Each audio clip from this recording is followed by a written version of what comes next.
An hours-long standoff between a group of heavily armed individuals and Massachusetts State Police on an interstate ended with 11 taken into custody.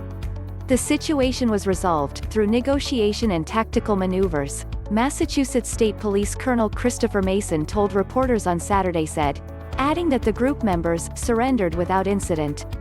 The standoff began 9 hours prior when police said the group claimed to not recognize our laws. Video shot along the interstate shows men in military-style gear holding the Moroccan flag. Police communicated with the group through a hostage negotiation team. Here's what we know about the situation.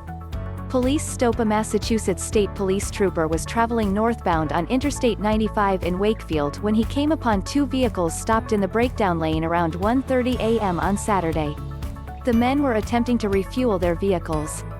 The occupants of the vehicle were dressed in military-style tactical gear. Some had long rifles, some pistols and some had a combination of both, Massachusetts State Police Colonel Christopher Mason told reporters on Saturday. The trooper asked members of the group to produce licenses for the firearms, and members of the group indicated they weren't licensed or didn't have copies of licenses on them. You can imagine 11 armed individuals standing with long guns slung on an interstate highway at 2 in the morning certainly raises concerns and is not consistent with the firearms laws we have in Massachusetts, Mason said. A man who identified himself to police as the leader of the group said on a video recorded after the encounter that he instructed my men to get out peacefully. I greeted your man with a handshake, he said, of speaking with the trooper. He claims in a series of videos the group was following federal law and should be allowed to travel across state lines with their weapons. The trooper requested backup, and additional state police as well as local police responded. The head of state police applauded the actions of the responding trooper, who he said was very patient, very understanding with them, which kept the situation from escalating. Hostage negotiators were brought in to speak with the men, and at about 10:15 a.m., police announced 11 individuals were taken into custody.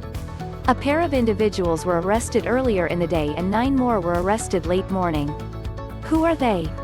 The individuals are members of Rise of the Moors, a group who identify as Moorish Americans. The Moorish Sovereign Citizen Movement is a collection of independent organizations and lone individuals that emerged in the early 1990s as an offshoot of the anti-government Sovereign Citizens Movement, which believes that individual citizens hold sovereignty over, and are independent of, the authority of federal and state governments, the Southern Poverty Law Center says of the movement.